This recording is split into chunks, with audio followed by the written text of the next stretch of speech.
Survivors seeking their day in court. The Adult Survivor Act getting a unanimous 63 votes now from the state Senate.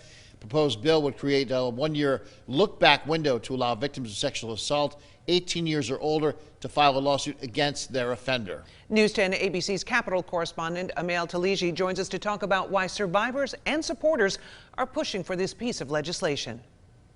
It is an important part of the healing process to be able to name in a court of law the person who harmed you and to say what the impact of that harm was. Advocates say New York's statute of limitations gives survivors a narrow window to report the assault. A spokesperson for Safe Horizon, a victim assistance organization, said many adult survivors have delayed trauma responses. That meant that many survivors, by the time they were ready to come forward, that they felt safe enough, that they felt clear enough about what had happened to them, that they were told that the statute of limitations had run and that they had no access to either civil or criminal court. Senator Brad Hoylman is the sponsor of this bill. He says similar legislation was passed in 2019. The Child Victims Act extended the statute of limitations for adult survivors who were abused as children to take legal action against their attackers. While the Adult Survivor Act has passed in the Senate, advocates are waiting on the Assembly's stamp of approval.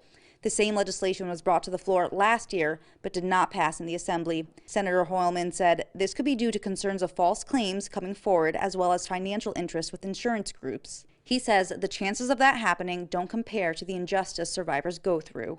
These survivors deserve their day in court. We recognize that by extending the statutes of limitations prospectively for survivors of sexual abuse, but so many New Yorkers never had the benefit of that, and we owe it to them to get this bill passed. Reporting at the Capitol, Amel Taliji. Well, a unique flavor combination coming to Cross